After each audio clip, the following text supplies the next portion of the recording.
I now give the floor to His Excellency Mr. Harsh V Shringla, Foreign Secretary of India. Mr. President, at the outset, let me extend my felicitations to His Excellency, Mr. Khalifa Shaheen Al-Marar, Minister of State of the United Arab Emirates, for chairing today's meeting on cooperation between the United Nations and the League of Arab States. I also welcome the presence of the UN Secretary General and the Secretary General of the League of Arab States and thank them for their valuable insights. I would like to thank the representative of civil society, Ms. Razlan Farhan Al-Keel, for her briefing. Let me take this opportunity to congratulate the delegation of the UAE for their steadfast stewardship of the Council for this month, as well as for successfully piloting the presidential statement in the Council on the UN League of Arab States cooperation.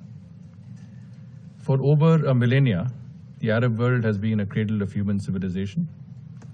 Given its strategic location, developments in the Arab world have influenced our shared history, and they continue to have a profound impact globally. The challenges confronted by the region today and how we address them will have a critical bearing on international peace and security. India and the Arab world share a civilizational relationship underpinned by strong people-to-people relations and commercial and cultural ties. Trade between India and the Arab region through the Indian Ocean had flourished for several centuries, even before the advent of modern commerce.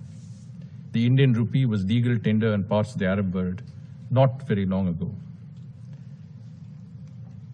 Today, countries from the Arab world are host to more than 9 million Indians, and India's wide-ranging partnership with these countries encompasses every aspect of human endeavor, from agriculture, trade, commerce, and education to clean energy, counterterrorism, and new technologies. India and the League of Arab States signed an MOU 2 decades ago for institutionalizing a regular dialogue process to forge a partnership for the future. It led to the creation of the India League of Arab States Forum, during which progressive cooperation in several fields like energy, environmental protection, investment, food security, science and technology, and human resource development were agreed upon. Several other initiatives to deepen our engagement with the League of Arab States have also been conceptualized, including the Energy Symposium, Media Symposium, and the first edition of the Arab-India Energy Forum, which was successfully convened a few months ago. Mr. President, the League of Arab States has contributed positively to security and stability in the region. Its member states are significant troop and police contributors to UN peacekeeping forces. The Arab states are among the largest donors of humanitarian assistance to countries facing armed conflict in the region. The League has played an important role in the areas of mediation, conflict prevention, and resolution in the region. Today's meeting provides us with a valuable opportunity to take a closer look at the cooperation between the United Nations and the League of Arab States. We underline that the League of Arab States can further contribute in our joint endeavor for peace, for the sake of the people of the region in general and women and minorities in particular. We take note of the positive trajectory of the cooperation, including through the UN Liaison Office in Cairo and the practice of annual briefings by the Secretary General to this Council. In this regard, I would like to submit 4 proposals, specific suggestions for consideration by the Council. First, there must be greater policy synergy between the two organizations. Regular and frequent consultations with the League of Arab States and its members on peace initiatives in the region would contribute towards achieving common solutions and meaningful outcomes. Second, efforts must be made to achieve comprehensive coordination at the field level, especially through regular coordination between the UN Special Envoys and Special Representatives and the League of Arab States.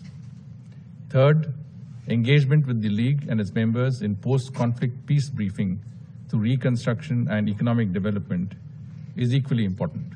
And fourth, ensuring the stability of the countries concerned and the region and the welfare of people, especially women and minorities, should be at the forefront of all such efforts. The cooperation between the UN and the League of Arab States is of critical importance when it comes to the Middle East peace process. Both organizations must take concerted efforts to support the reactivation of the Middle East peace process in line with the two-state solution based on the internationally agreed framework and previous agreements between the parties. India welcomes the agreement for normalization of relations between countries in the region, which we believe will contribute to greater peace and stability in the region.